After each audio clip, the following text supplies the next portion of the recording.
Finally, after spending 8 years in prison, I'm walking out the door, and I was afraid to even hug my children.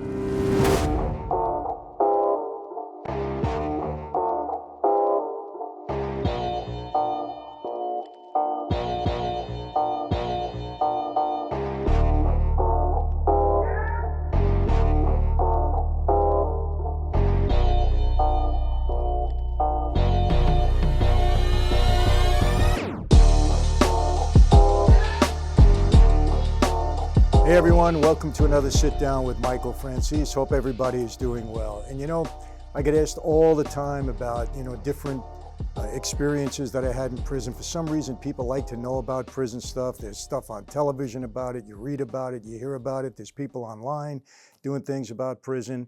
And for me, I've either been in prison or visiting prison just about my entire life. My dad did 40 years. I visited him for most of those 40 years, or at least a good part of that. I did almost 8 years myself. I had about 18 arrests. I've been in different jails throughout the country.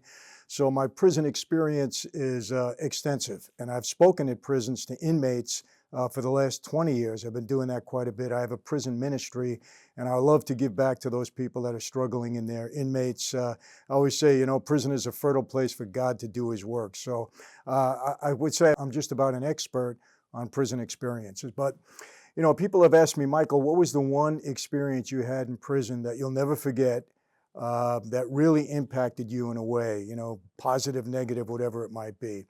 And oddly enough, my scariest prison experience was the one I had when I was ready to be released from prison. And for those of you that don't know, I did about 8 years. I initially did 5 years in prison. I pled guilty to a big racketeering case. I got a 10-year prison sentence. But today, a federal judge in New York ordered Franzese to jail to begin serving a 10-year sentence for racketeering. A big restitution.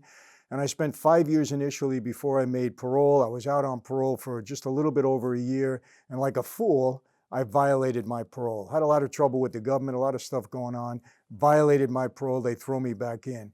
When I went back in, government was very upset with me for a number of reasons. And they kept me in solitary for most of the time. I got a 4-year violation, a 4-year sentence on the violation. And out of that, I had to do about 35 months. That was maximum on it. So I did 29 months and 7 days in the hole, in solitary, before they finally released me. I think I did a video on why they released me and how I got involved with all the pro sports leagues and so on and so forth. So anyway, I was out of the hole for a couple of months. I had 3 months left to go on my prison term, and I was going to be released. So I was, pretty happy at the end of my sentence.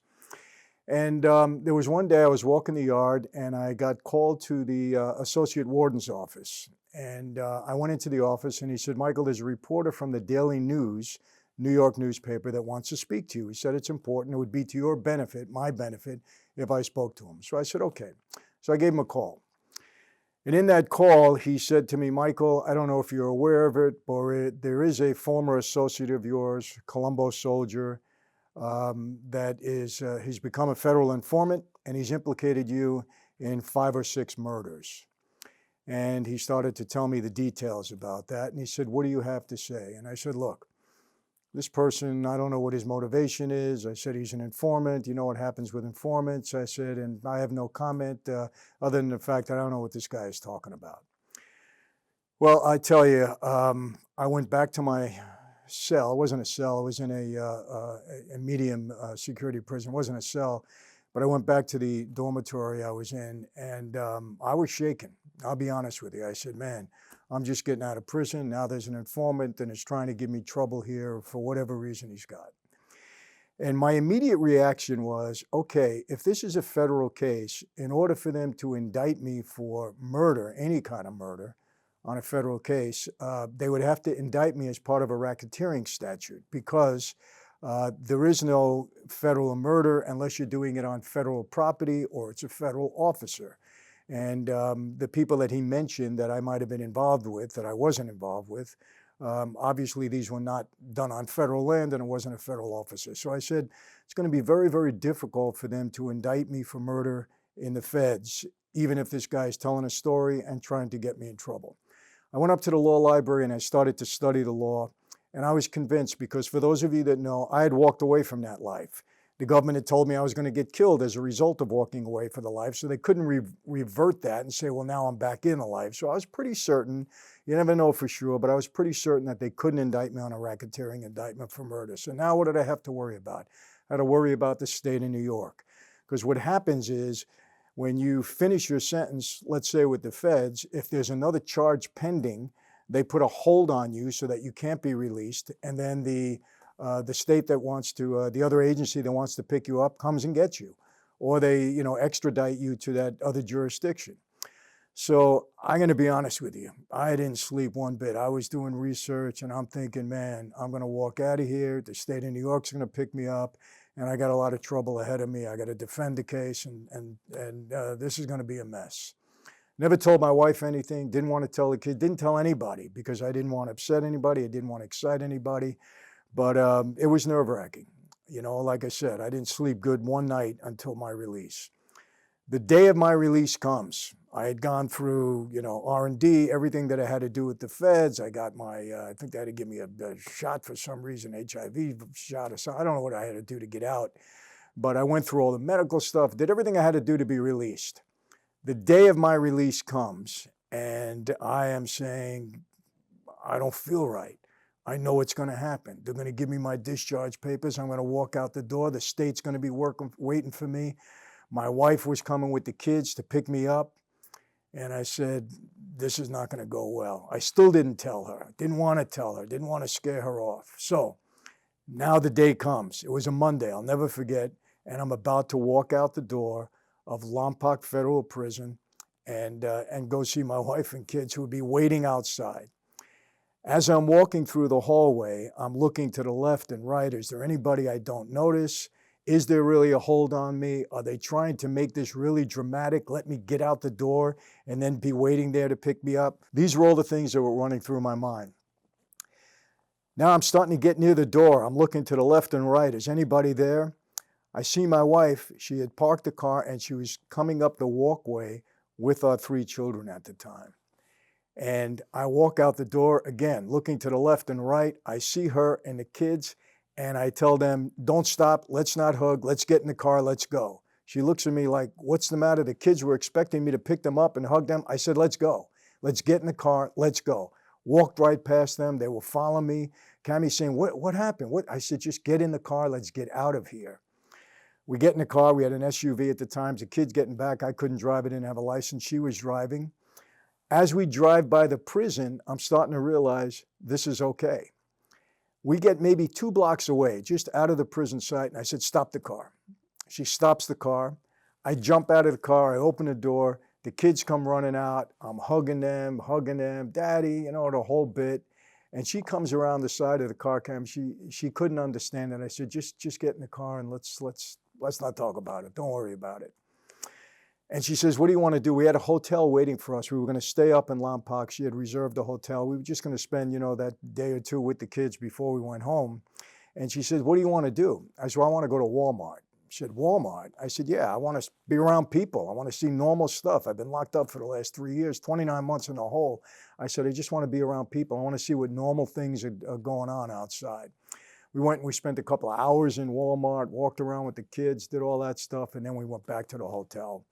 And I'll tell you what happened with this whole murder thing. I wasn't out of the woods yet because this guy was saying a lot of things, implicated me in, Colombo hits and all this kind of stuff. And by the grace of God, this guy did something to get on the wrong side of the government. I don't know if he was lying. I don't know what the exact situation was because he was informing on a lot of people. Persico, my boss, a whole bunch of things at the time. He was putting a lot of people in trouble.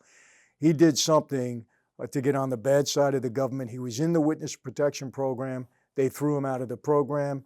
All of his testimony, all the information that he gave was thrown away, was negated, and he never went on to be able to hurt anybody, as far as I know. Certainly wasn't able to create any lies or any stories about me, and that was the end of it. And, I say this by the grace of God because, look, innocent or guilty, when somebody's pegging something on you, you got to fight it. If the government would have indicted me on it, if I would have had cases on it, it would have been, for a murder case, you don't get bail. I would have been locked up for, God knows how long until I defended this case and hopefully won. And God forbid, listen, innocent people do go to jail too.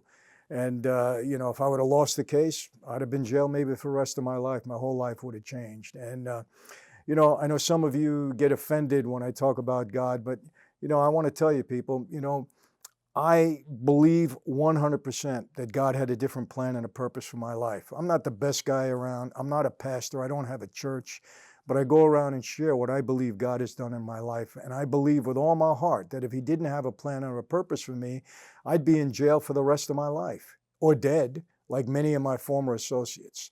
So, that was for me a very difficult experience in my life. I was scared. I'm not going to lie to you what the possible outcome could have been.